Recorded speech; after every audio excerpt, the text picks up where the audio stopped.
chers étudiants du deuxième semestre, mon module des probabilités.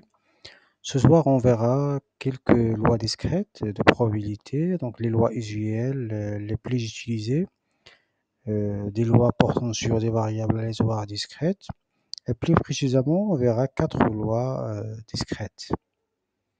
D'abord, de quoi s'agit-il? C'est quoi une loi de probabilité? C'est quoi l'idée? Les lois de probabilité sont des objets mathématiques qui permettent aux statisticiens de fabriquer des modules ou des modèles pour décrire des phénomènes où le hasard intervient.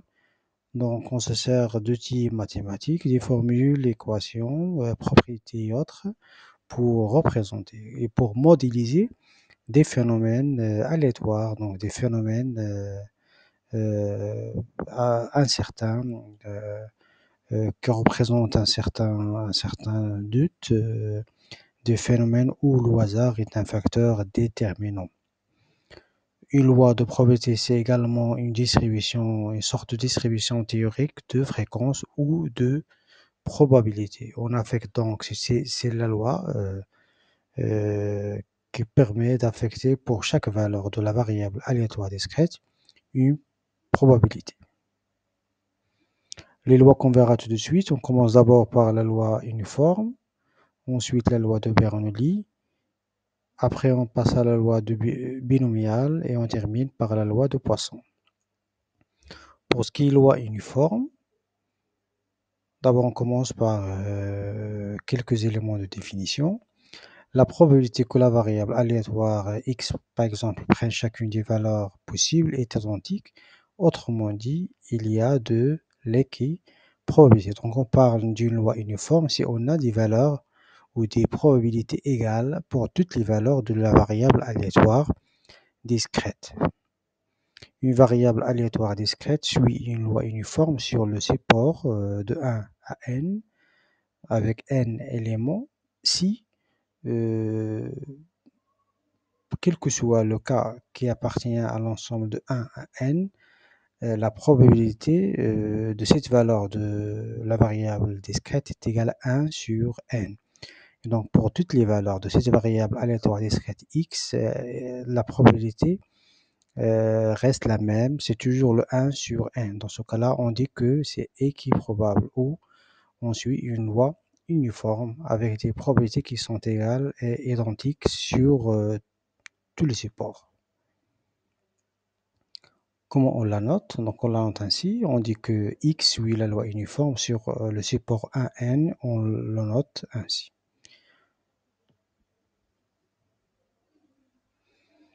L'espérance d'une loi uniforme, on dit une distribution qui suit une loi uniforme est égale à quoi? Égale à n plus 1 sur 2. Si par exemple on a 3 résultats possibles, 3 valeurs de la variable aléatoire discrète, l'espérance est égale à 3 plus 1 sur 2. Donc c'est 4 sur 2, c'est 2. Pour la variance, il est égal à n au carré moins 1 sur 2. Donc, pour toutes les distributions de variables discrètes qui suivent ou qui suivent une loi uniforme, la variance est égale à quoi? Égale à n au carré moins 1 sur 2. Il est souvent applicable pour générer du nombre au hasard et il est souvent à la base de l'assimilation des autres lois de probabilité qu'on verra tout de suite. Un petit exemple d'application, soit x une variable aléatoire qui suit une loi uniforme sur le support maintenant 0 à a. Et donc vous voyez, vous pouvez remarquer que le nombre d'éléments dans cet ensemble-là est égal à quoi? Égal à n qui est égal à 1, plus 1. Donc on doit intégrer, on doit compter le 0. Donc si on compte le 0, on aura donc a plus 1 élément. On suppose que l'espérance égale à 6.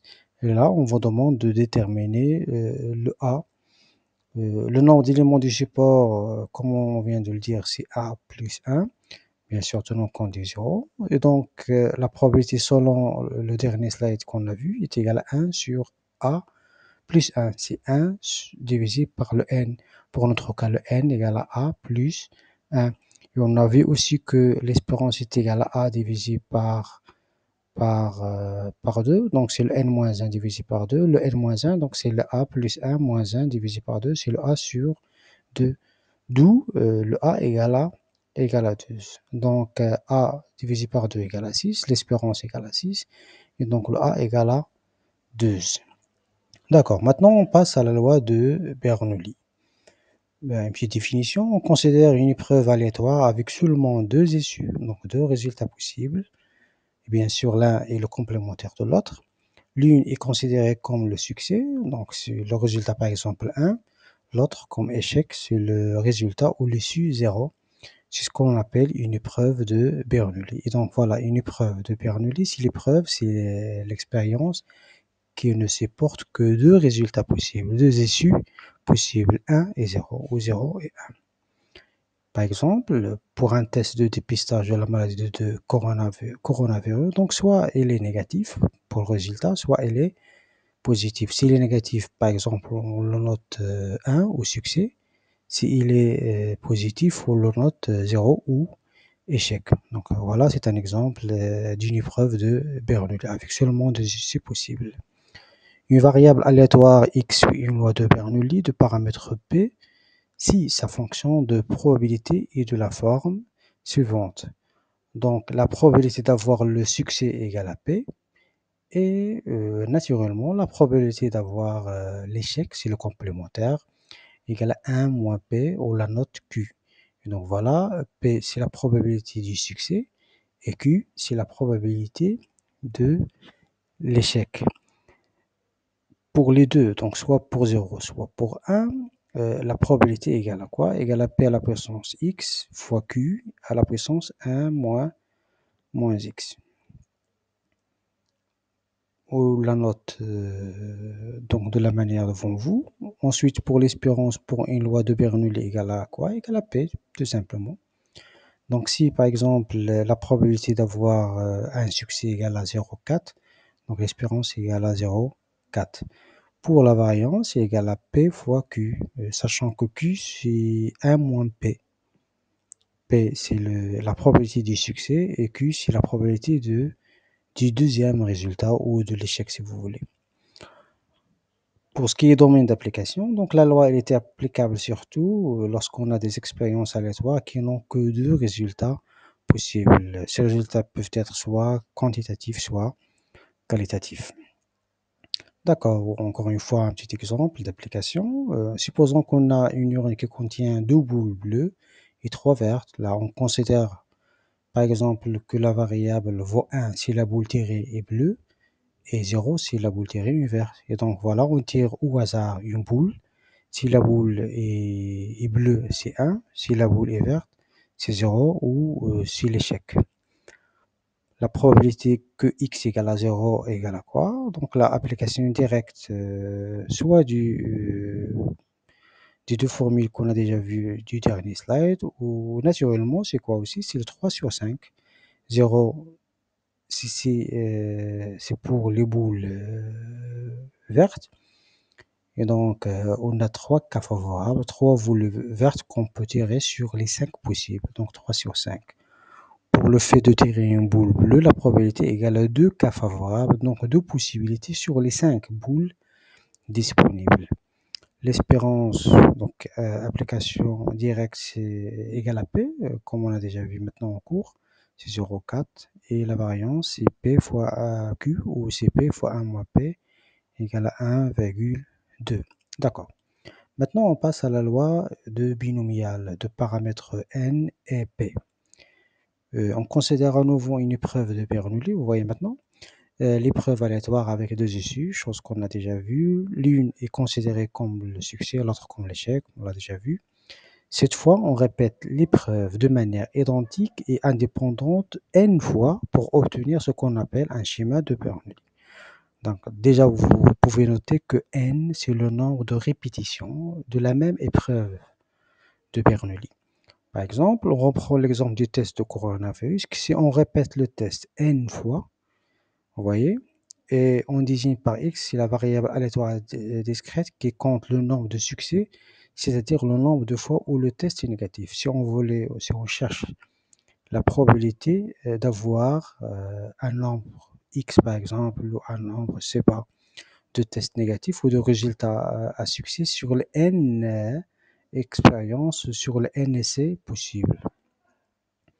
Une variable aléatoire X suit une loi binomiale de paramètres N et P si sa fonction de probabilité est de la forme suivante.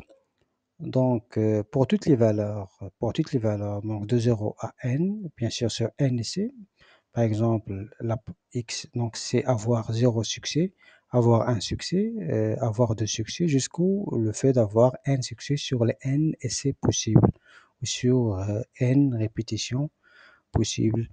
La probabilité que x égale à k, car je répète, c'est le nombre de succès qu'on cherche sur les n essais effectués, égale à quoi? Donc c'est Cn k sur n fois p à la puissance k fois 1 moins p, ou q à la puissance n moins q. Avec p, c'est la probabilité de succès. Ensuite, la loi permet de calculer la probabilité d'obtenir k succès parmi n.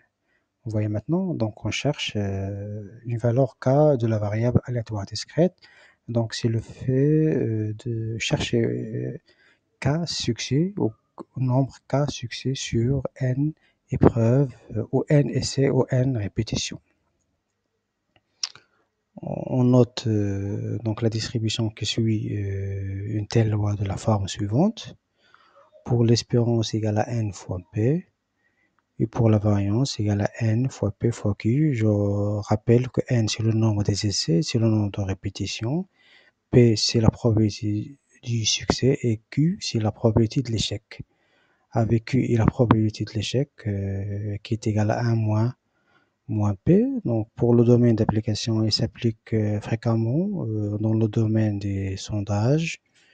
On avance aussi une petite propriété. Si on a deux variables aléatoires discrètes, dont la distribution suit une loi de binomial avec, vous voyez, avec n1 répétitions pour x1 et n2 répétitions pour x2, mais avec la même probabilité, le même p, la même probabilité du succès. Donc si on a ces deux variables aléatoires discrètes qui suivent la même loi de binomial, également la somme des deux suit une loi binomiale de paramètres n1 plus n2, répétition, et bien sûr la même probabilité du succès, le même p. Un exemple d'application pour cette loi, donc si on a 4 lancers de pièces de monnaie, 4 lancers, donc 4 essais, 4 répétitions, donc dans ce cas-là n égale à 4. La pièce est plombée et la probabilité qu'elle tombe bien sur pile est égale à 0,6. Donc pour notre cas, le P égale à 0,6 et automatiquement le Q égale à 0,4, 1 moins 0,6. Je répète, n égale à 4 fois la variable aléatoire x dans la quantité de fois où on obtient pile, qui est la probabilité d'avoir 3 piles. Donc le 3 c'est le cas. D'accord? On cherche 3 succès sur 4, sur n égale à 4 essais ou lancers effectués. On cherche également à calculer l'espérance et la variance. N égale à 4 et le K égale à 3. Donc P de application numérique de la formule déjà vue, donc qui est donc P pour le x égale à 3 égale à quoi? Égale à 0,3456. L'espérance, application également directe et nette de la formule, l'espérance égale à 0,4, c'est n fois p, donc c'est 4 fois 0,6. Et la variance égale à n fois p fois q, donc ce qui fait que la variance égale à 4 fois 0,6 fois 0,4, qui est égal à 0, 4 dernière loi, celle de Poisson de paramètre lambda.